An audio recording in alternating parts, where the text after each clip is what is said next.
Paano mo nalaman? Chinek ko yung conversation niyo sa phone. Ano bang akala mo sa akin? Di na marunong magbasa porket nagka-amnesia? Tsaka oo, sorry. Pinakalaman ko yung phone mo nang hindi nagpapaalam. Kasi di ba malay ko ba, baka may iba ka ng kachat na babae, baka meron ka ng bago. May pagtatapat sana ako sa'yo. Hindi ako ang fiancé mo. Niloko kita. Hindi ako si Jake. Nung araw na magkita tayo, nagpanggap ako na mag-a-apply ng driver mo para kidnapin ka. Kaya singhot kita ng pampatulog tapos sinakay sa van. Kaso, nagising ka tapos nagpumilit kang pumiglas. Kaya muntik tayo mabangga. Nagpreno ng malakas si Boss Benjo. Nauntog yung ulo mo sa kung saan kaya nawalan ka ng malay. Konsensya ako. Inuwi kita sa bahay kaso pagising mo wala ka nang maalala. Hindi mo kitang gustong lokohin eh. Pero ewan ko ba, nag-halo-halo na. Nagandahan ako sa'yo. Naawa, tsaka dala ng matinding pangangailangan ng pera. Umabot ako sa nagkunyari na ako yung fiancé mo.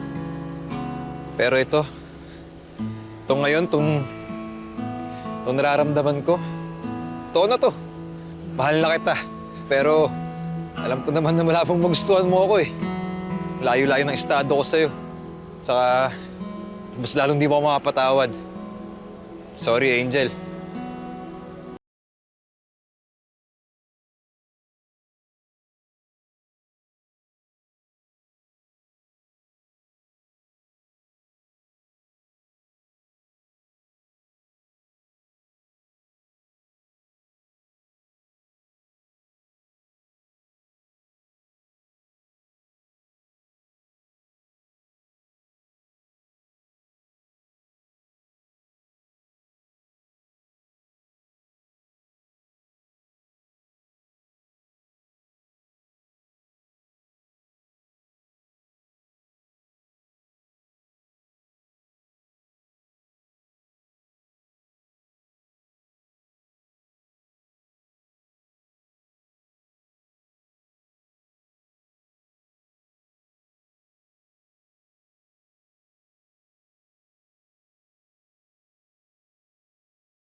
Saglit. Diretso lang.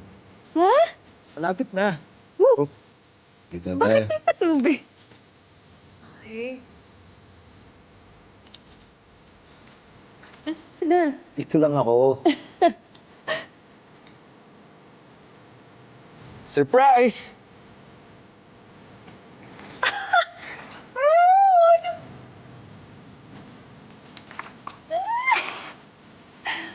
Thank you, ate. Love you, Ate Vivian. Thank you. Thank you, Ate Vivian. Wait lang, ano ka ba? Anong meron? Para saan to? Di ba sabi mo, itutuloy natin to? Eto na. Tutuloy na natin. Alam kong hindi maganda yung experience mo sa first proposal mo.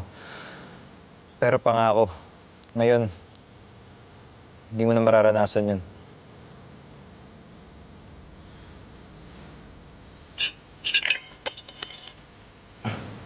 Bakit na? Hindi, Theodore. Kailangan mo ba ng tulog? Hindi ako na. Ha? Makuha eh. Tulungan kita.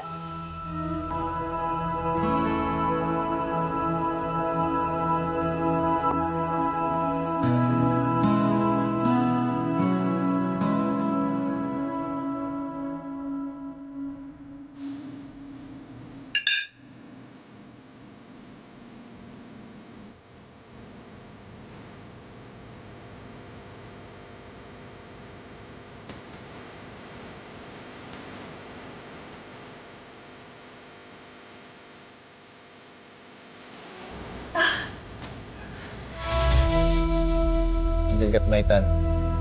Will you marry me? Promise, hindi kita iiwan. Pex man. Yes. Yes? Yes. Yes? Yes. Oo.